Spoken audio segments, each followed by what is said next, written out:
A child prodigy with an affinity for the dark side of the Force and gifted in the use of sorcery, Darth Zannah was the apprentice of Darth Bane, the fabled Sithari of legend who destroyed Lord Khan's Brotherhood of Darkness and restructured the Sith under the rule of two. Under this new system, the Sith would endeavor to prevent the decay of their order by limiting the number of true Sith Lords in the galaxy to 2, ensuring that an apprentice could only stake a claim to the mantle of Dark Lord if they proved strong or cunning enough to take down their master on their own. The rule of two also led to the implementation of another valuable tool: secrecy. The Lords of the Sith shed their images as dark warriors clad in black, and became starship designers, collectors of art, financiers, physicians, and politicians. They hid their nature while the Republic grew ever more corrupt and decadent. For 1,000 years the Sith patiently cultivated their knowledge and power, extending their influence into the upper echelon of the Galactic Republic.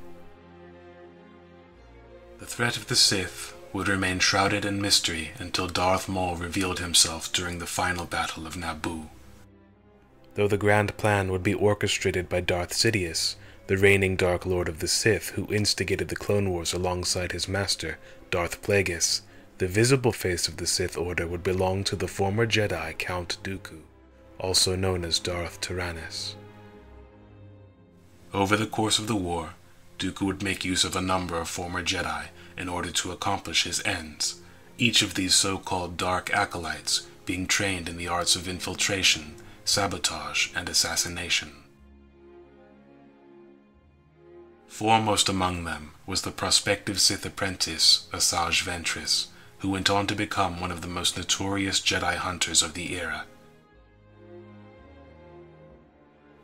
Eventually, Ventress was betrayed by her master and dropped out of the public eye following her unsuccessful attempts at revenge. Dooku would meet his own demise when Chancellor Palpatine encouraged Anakin Skywalker to execute the Count, an act which was soon followed by Skywalker's conversion to the Order of the Sith Lords and Palpatine's ascension as the leader of the new Galactic Empire. But Palpatine was not the last Sith Lord to rule the galaxy. More than a century after the Battle of Yavin, Darth Krayt launched an attack against the Jedi, which once again decimated the Order. While Krayt sought to impose his dream for a galaxy united under the codes and ideals of the Sith, he required the aid of a number of servants in order to carry out his plans. One such servant was the Twi'lek assassin, DarthTalon. Unwaveringly obedient to her master, DarthTalon would become one of the most prominent Sith of the era, forging a personal rivalry with Cade Skywalker, whom Lord Krayt had sought to turn to the dark side in order to take advantage of the young Skywalker's dark healing abilities. Eventually, though, Darth Krayt was defeated by Cade Skywalker, and command of the Sith was taken up by Darth Nihil, a former hand of Emperor Krayt. Reinstituting the Sith practice of secrecy, Nihil ordered the remaining Sith, including DarthTalon herself, to go into hiding, where they would await the right moment to once again strike from the shadows.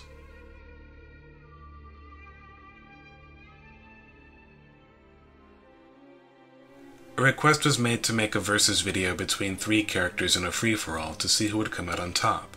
After thinking about the possibilities, I settled on 3 women who each carried different equipment and specialized with different applications of the Force. One of them represents the ancient Sith tradition, forged into a weapon meant to strike out not only against the Jedi Knights, but against her own master as well.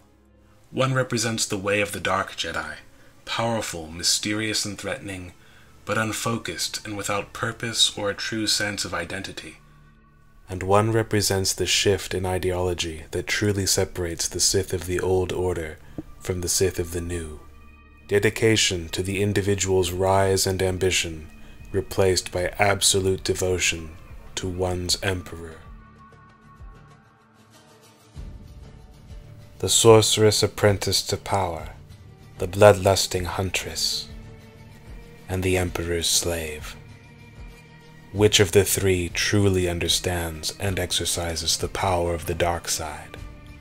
With that question in mind, join me as I present for you Darth Zannah versus Asajj Ventress versus DarthTalon. Let's begin.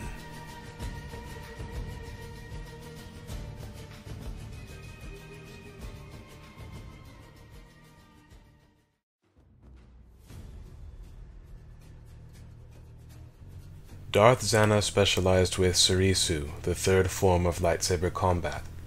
The form was first developed as a response to the increase in availability of blaster technology, though it later became a more positive expression of purely defensive, non-violent action, most appropriate for any member of the Jedi Order. However, as a Sith Master, Zannah did not choose to specialize with the third form out of a desire to keep the peace, but rather out of necessity. Zannah's light physique and lesser physical strength left her ill-suited to the more aggressive martial arts favored by the majority of other Sith Lords, including her own master, Darth Bane. Equipped with a saber staff with slightly shorter blades than were standard meant to suit her purely defensive stance, Zannah has been described as being capable of raising an impenetrable wall of defense. However, she has been disarmed by her master on more than one occasion. She kept her weapon cycling in a constant twirling motion in order to redirect and deflect assaults rather than meet them head-on, as it was a given that she would come off worst in almost any direct contest of strength. Although Darth Zannah was skilled enough with Surisu to defend herself from most adversaries, when faced against a true master duelist, the only option she had was to evade and redirect the assault and trust that her force abilities and endurance would carry her through. While others have been quick to point out the fact that Darth Zannah killed 3 of the 5 Jedi during the Battle of Tython, this was only made possible because she was fighting alongside an Orbalisk-empowered Darth Bane. As Darth Zannah had been left to deal with Asajj, a weapons master in his own right, her own master had engaged the majority of the other Jedi on his own.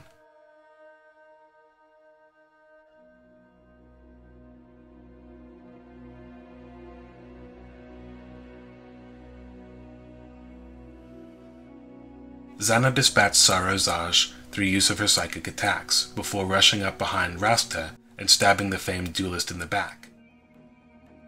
Farfalla was then beheaded by Darth Bane, who then severed Athon's hand from his wrist. Bane then fatally wounded the Ithorian before turning to finish off Johun Athon with deadly torrents of Force lightning. In his last act, Woror encased himself alongside Darth Bane in a powerful force field which left Bane exposed to his own lightning. And so the final Jedi, who was the weakest of the 5 and already wounded, was finished off by Darth Zannah.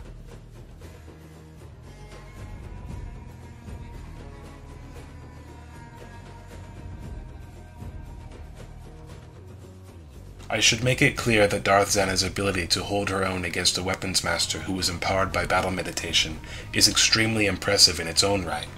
However, she was on the losing end of that battle up until the opportune moment presented itself. Overall, Darth Zannah was an extremely capable lightsaber duelist, but in my opinion she is not to be counted amongst the great swordsmen of her era. This is not to say that she was either weak or incompetent though. She wasn't. She was an absolutely proficient martial artist. She's obviously capable of holding her own against the best of the best. The problem is, that's all she can do. She cannot overwhelm. She can only outlast. As I've said before, all she has is a shield and patience.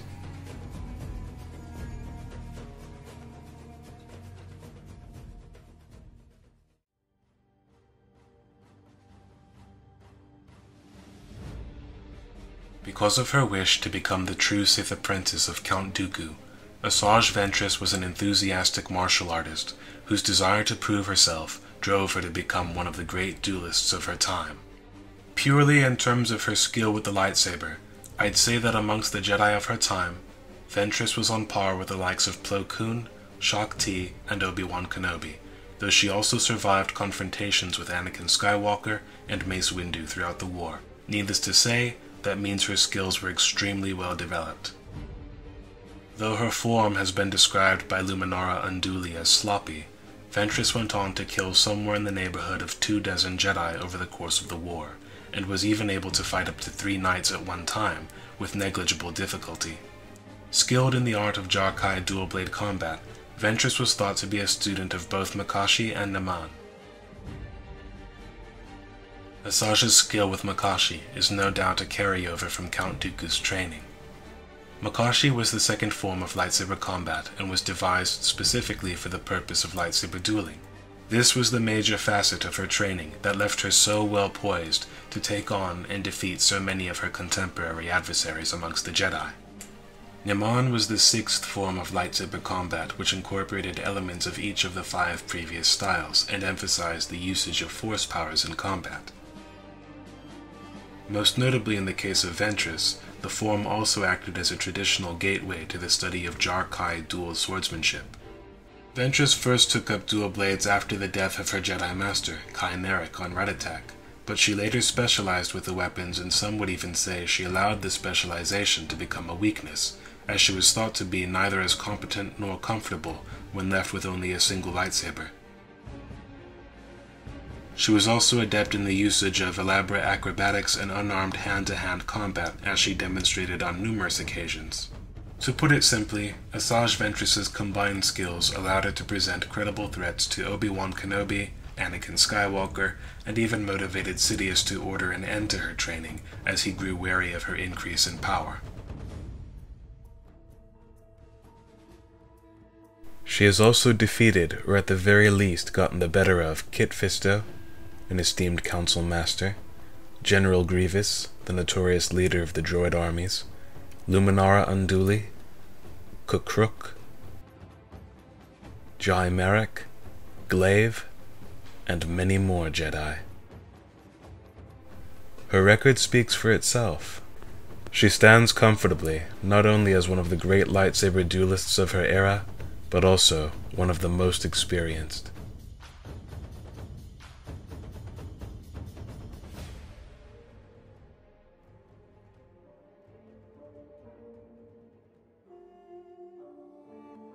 Born on Korriban, DarthTalon was the greatest student of Darth Ruin, a Sith master she slaughtered in order to prove her loyalty to Emperor Krayt. DarthTalon's consistent use of acrobatics mark her as a Form Force specialist. Ataru was the most physically demanding of all lightsaber forms and focused on using the entire body as a weapon. According to her biography printed under her entry in the Legacy Era Campaign Guide, DarthTalon was one of the most formidable lightsaber duelists of her time, despite her relative inexperience. Talon's level of skill was such that she was able to combat multiple Jedi of the Master level, and very nearly killed Wolf Sazin during their first encounter on Vendaxa, while in the midst of combat with Shadow Veo, another highly skilled Twi'lek martial artist. Over the course of the war, DarthTalon engaged Cade Skywalker on numerous occasions, and even got the better of him during a training session on Coruscant. Though she was consistently defeated by Cade on all other occasions, it is clear that the young Skywalker lived up to his family's reputation for producing great swordsmen, and so she was clearly facing a proficient lightsaber duelist. DarthTalon was also highly skilled at chaining force powers into her blade work. These abilities included telekinetic disarming maneuvers, and of course the most infamous Force Lightning. Overall, DarthTalon was one of the finest duelists of her time, and as previously mentioned, she was capable of defeating fully realized masters, no matter which camp of Force sensitives we're talking about, be it a member of the Imperial Knights, the Jedi Order, or even the Sith.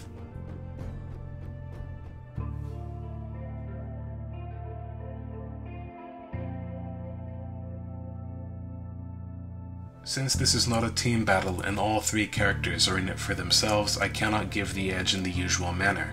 Instead, I'm going to have to award the advantage from a more circumstantial perspective.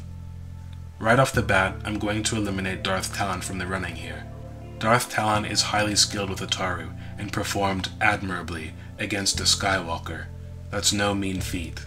However, she is not bringing anything new to the table here, and both of her opponents are expert martial artists as well. Both Asajj Ventress and Darth Zannah have tangled with competent students of the Ataru form in the past, and so they are familiar with the style. Zannah in particular is also perfectly suited to conserving her energy while her opponent tires. However, as we all know by now, this is all Zannah can do. Asajj Ventress has the most variety of all three characters. Her skill with Form 2 orients her perfectly for dealing with other trained lightsaber duelists, and would actually make it possible for her to break through Zannah's defenses. However, this would be no easy task, as Zannah has only ever been pressured by true master duelists, such as Darth Bane or Asajj. Overall, while I consider Asajj Ventress to be the best lightsaber duelist amongst the three, the fact of the matter is, she is going to be forced to split her attention between Darth Zannah and DarthTalon. Perhaps a true master such as Dooku would thrive under such conditions, but Ventress just isn't there yet. Under such constraints, I can't envision her being able to break through Zannah's staunch defense while at the same time contending with the far more aggressive DarthTalon. Darth Zannah's ability to adapt to a fight by turning the weakness of the lesser of two opponents into a strength of her own would allow her the best chance at manipulating the fight to her advantage. So, ironically enough, while Asajj is the most capable duelist involved, Darth Zannah's unique fighting style leaves her poised to take the advantage.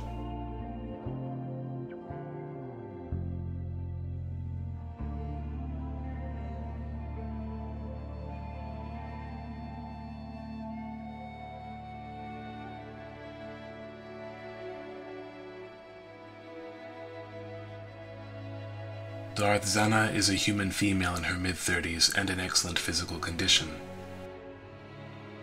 Noted for her beauty, she has managed to stave off the degenerative effects that complete immersion in the dark side of the Force usually inflicts upon Sith Lords.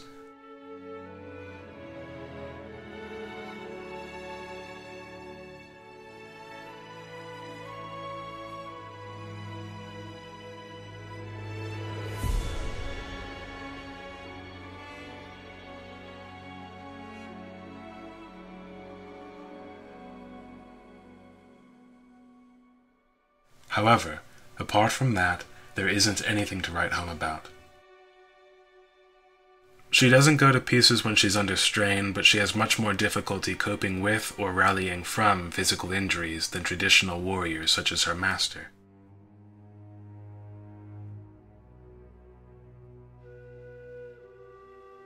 Similarly, Asajj Ventress is a humanoid in her mid to late 20s with no true inborn qualities that set her above or below the human standard set by trained Force sensitives.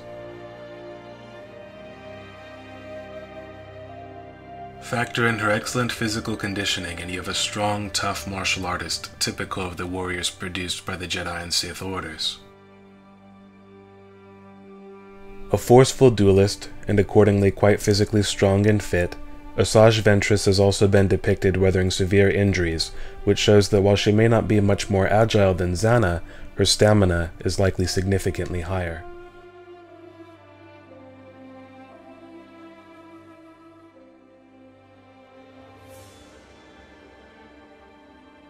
DarthTalon was a female Lethan Twi'lek who was still in her prime and was noted to be in top physical condition.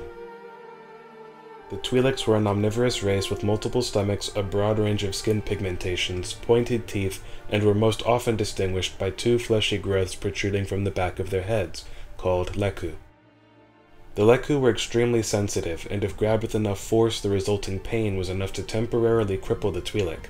However, this phenomenon was not observed on very many occasions, and a number of the greatest lightsaber duelists throughout the timeline have been Twi'leks unaffected by the weakness imposed by their physiology. DarthTalon is both younger and tougher than Darth Zannah, and appears to have at least an equal amount of stamina as Asajj Ventress. She's also highly acrobatic and has never been depicted tiring or giving in to fatigue, and she has even survived being stabbed in the belly with a lightsaber. Although Asajj Ventress has weathered some truly severe beatings in her time, I feel that I must give the edge to DarthTalon, the potential weakness represented by her Leku notwithstanding.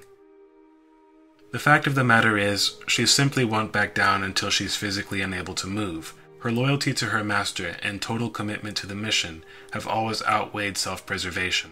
The same simply cannot be said for Asajj Ventress. DarthTalon may not be able to stand with the likes of Darth Malgus or Darth Bane, but she has the same unwavering determination.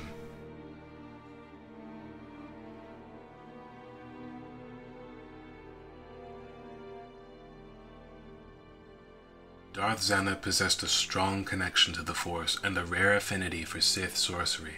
Zannah was able to use her abilities instinctively as a youth, at times even without genuine intent, only unleashing the true might of her abilities when she was under great strain, an example being when her animalistic friend was killed by a pair of unwitting Jedi. A grief-stricken Zannah called upon the Force and snapped their necks. Her abilities could also cause more pronounced destruction, such as when she blasted apart her own cousin's hand in order to stop him from challenging her new master, in effect saving his life, despite leaving him with a bloody stump in place of an arm. However, she has never displayed a conscious use of such overtly destructive telekinetic abilities in battle. She has, however, proven herself capable of delivering force blasts with more than sufficient force to kill, and has also raised protective force shields in order to limit the potential damage of opposing force strikes, as well as to prevent herself from being disarmed. Ironically, for a being who focuses more on mastery of the Force than blade work, Darth Zannah has never been depicted summoning Force lightning, nor absorbing or deflecting it from her master without the aid of her lightsaber.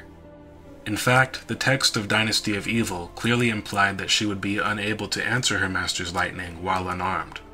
Zannah's most often used powers were those that attacked the mind of her victims, plaguing them with visions of their greatest fears until they were either driven wholly insane or rendered prone to a strike of her lightsaber, though those of sufficient willpower such as her master, Darth Bane, were able to ward off this attack when given enough time to muster a defense.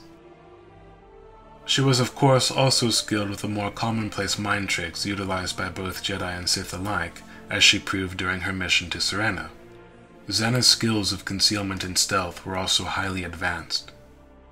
Remnants of her concealment spell at the healer Caleb's hut on Umbria endured and held a presence in the Force for a decade after she'd cast it. Perhaps her greatest feat achieved with this ability was her successful infiltration of the Jedi Temple on Coruscant, during which she cloaked herself in an aura of light side energy, blinding the Jedi she encountered to her true nature. Zannah's most destructive ability was the trump card she used to finally defeat her master on Umbria during their final duel. Calling upon the latent dark energies from beneath the very ground, trapped within the planet like those of Lake Nath, Zannah conjured tendrils of pure dark side energy, taking the form of a flesh and bone disintegrating mist. The use of this power required her to gather her strength, which took some time, and was highly labor-intensive, requiring all of Zannah's focus, and left her prone to attack when in use. It also remains unclear whether she is capable of drawing these tendrils forth on her own, or if she requires an exceptionally potent source of external dark side energy to do so. It is my personal belief that she can only accomplish this under certain circumstances, as she did not use the ability the first time she attacked Darth Bane, when he was weaponless and cornered in a much smaller, more confined location on neutral ground, quite a different arena than the nexus of dark energy such as Umbria.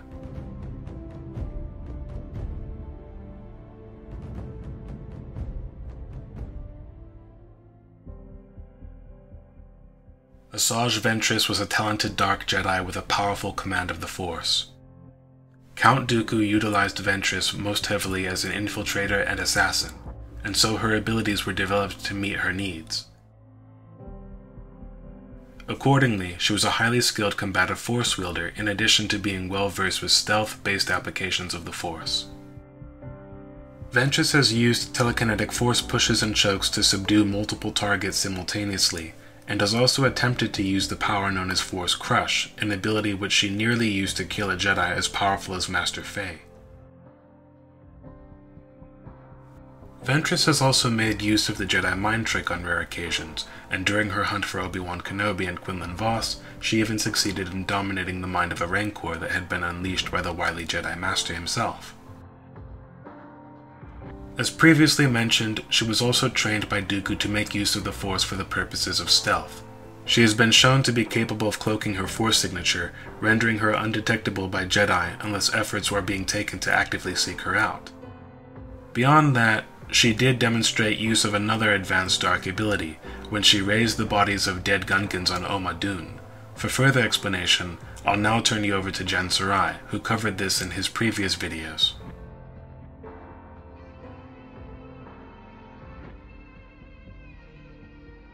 Addressing Ventress's reanimation of the Gungan corpses on Oma Dune, it's not been established how she accomplished this, whether through a Sith spell learned from Dooku, or more impressively, through pure instinct and sheer force of will.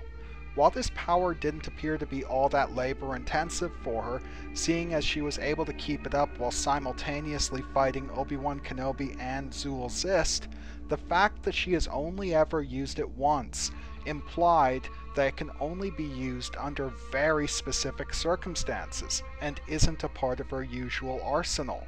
The mass murder of a large number of people is known to produce large amounts of residual dark side energy, sometimes even creating a dark side nexus, the best example being the Graveyard of Alderaan.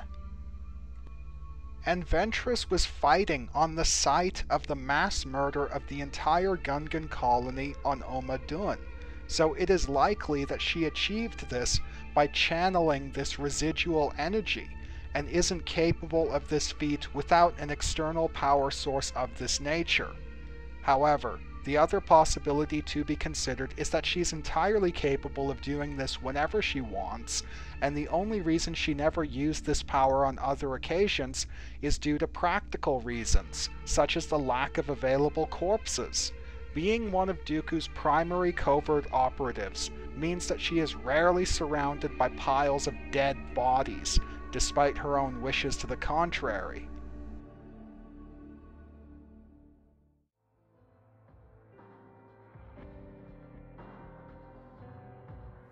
Although she was a powerful raw force sensitive with plenty of live combat experience against highly trained and fully realized Jedi Knights and Masters alike, Ventress was not without her weaknesses.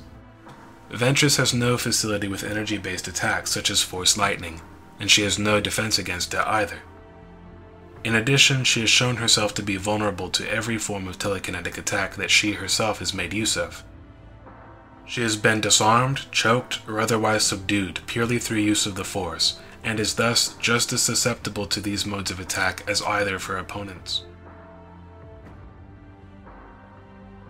She has also shown herself to be susceptible to mental interference and manipulation as displayed when she succumbed to the power of Master Fei during the events of Blast Radius.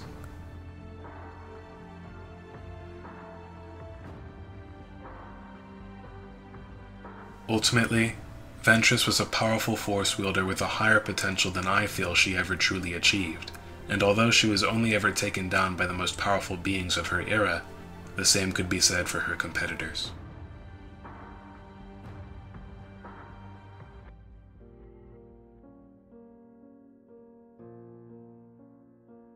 DarthTalon was quite similar to Asajj Ventress in nearly every regard save one. She was no mere dark Jedi. She was a Sith, and because of this, she made use of all the iconic Force powers traditionally associated with her order. She displayed frequent use of Force Lightning in the midst of combat and has made use of telekinesis to disarm or subdue targets, and on one occasion even sundered the solid stone dueling ground she was fighting on.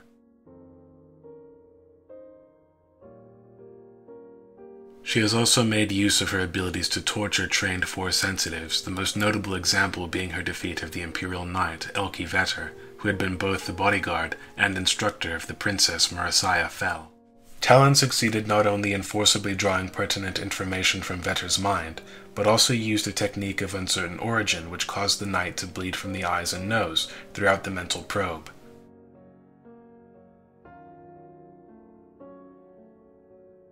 Additionally, much like Asajj Ventress, DarthTalon was susceptible to the same forms of attack she made use of in the midst of combat.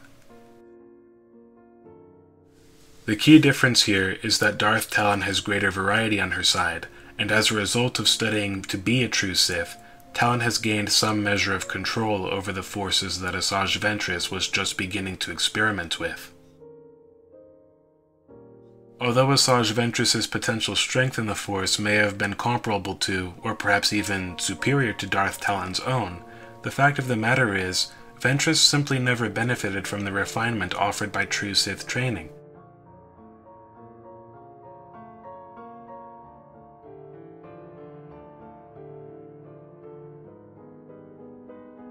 Although the assumption behind these videos is that the contest will always take place on neutral ground, and thus Zannah will not be empowered by any sort of dark side nexus, which reduces the possibility of her summoning dark side tendrils, Zannah is still by far the most advanced Force wielder and the only true Sith Master of the three.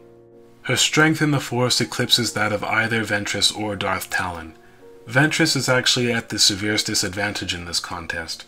She is powerful, though raw and undisciplined. She is bringing nothing to the table that is beyond the scope of either Zannah or Talon. In addition, she's also the most likely to fall prey to Zannah's horrific spells of madness.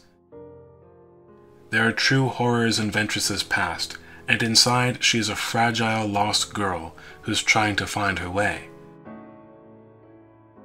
She may be a savage filled with bloodlust who is consumed by a desire for revenge, but she's also filled with a great deal of pain, loss, and an honest sense of betrayal at the hands of both the Jedi and Sith orders. These are all factors that Zannah would be able to exploit to great effect. DarthTalon, by contrast, has exhibited a broader range and scope of traditional dark side abilities than Ventress, and her complete devotion to the will of her master was such that she effectively served as an extension of his will. She was completely without fear, and utterly merciless. She had no desire but to serve Darth Krayt as faithfully as possible. Thus, the effect of Zannah's mental influence would likely be marginalized. However, the same could be said of DarthTalon's elemental abilities. She may possess familiarity with the basic applications of the same powers utilized by Sith like Darth Bane, but she does so without the same magnitude, meaning her Force Lightning, for example, would be nowhere near as dangerous as Darth Bane's. Although her powers would likely offer more of a challenge for Darth Zannah than Ventress could, she would not be able to present anything even close to the sort of threat represented by Darth Bane.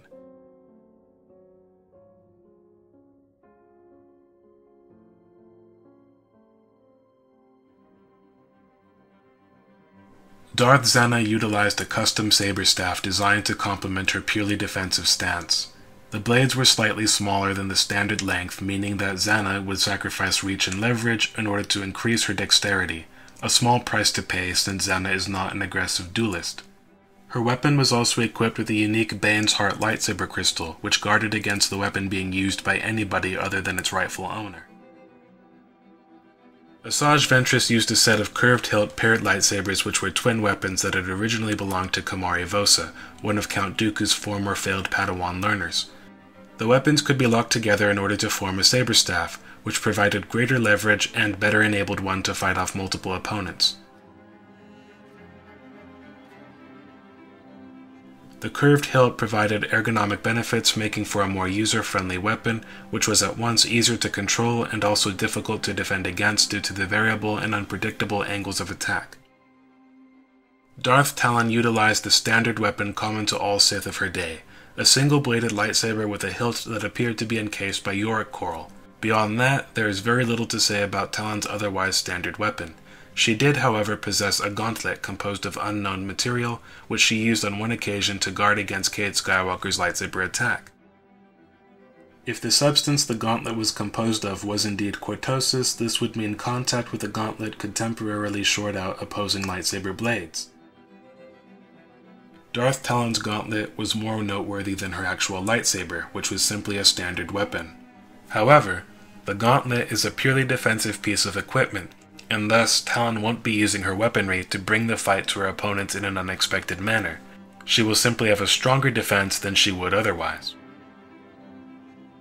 While Darth Zannah's customized weapon is perfectly suited to her personalized technique and only usable by its rightful owner, I think that Asajj Ventress's paired lightsabers provide greater benefits.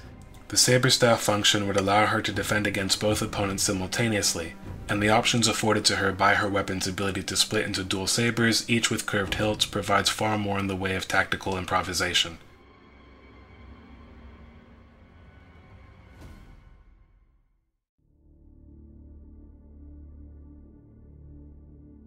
While I think it's clear that every character involved is a powerful force wielder and an expert martial artist, the fact of the matter is, Asajj Ventress and DarthTalon are walking into a confrontation they're simply unprepared to deal with.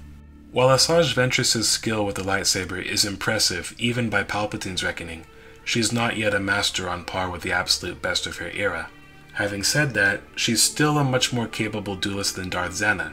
Had this fight been a one-on-one bout featuring Darth Zannah and Asajj Ventress, Ventress would have easily swept the edge in terms of martial arts ability. However, she's not merely up against Zannah's staunch defense, she's also contending with DarthTalon's committed acrobatic offensive. Under such constraints, Darth Zannah's energy conservation-based methods are what provided her the edge. She would also be able to play Ventress and Talon against one another, all while building up the strength required to unleash her Sith magic. It is my belief that Asajj Ventress would be taken out of the competition first, though not because she's weak or incompetent. As a being with a tortured past, the illusions of horror projected by Zannah would likely overwhelm her. Though I don't believe they would be enough to immediately drive her insane, the visions would leave Ventress prone to a killing strike, something that neither Darth Zannah nor Darth Talon would hesitate to take advantage of.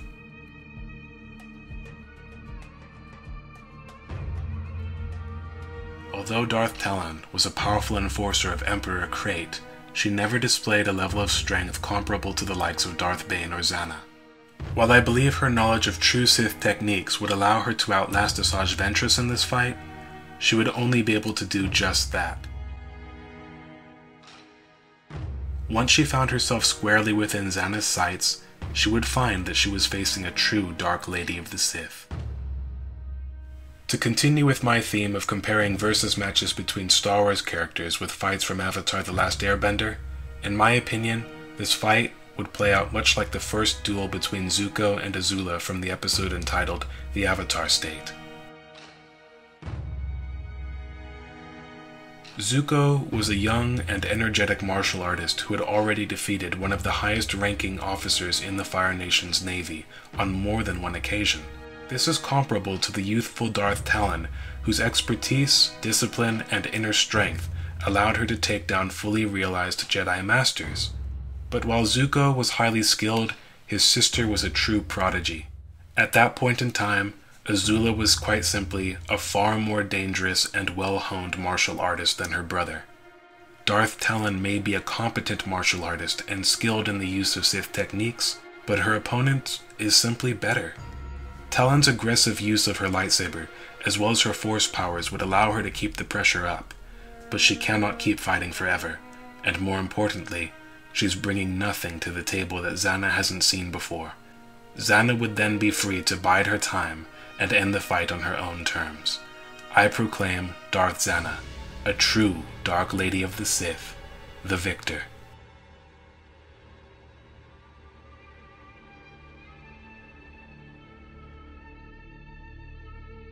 Well, that's it, guys. While this was not the closest fight I've ever presented, it was a great deal of fun to put together, and hopefully an entertaining experiment.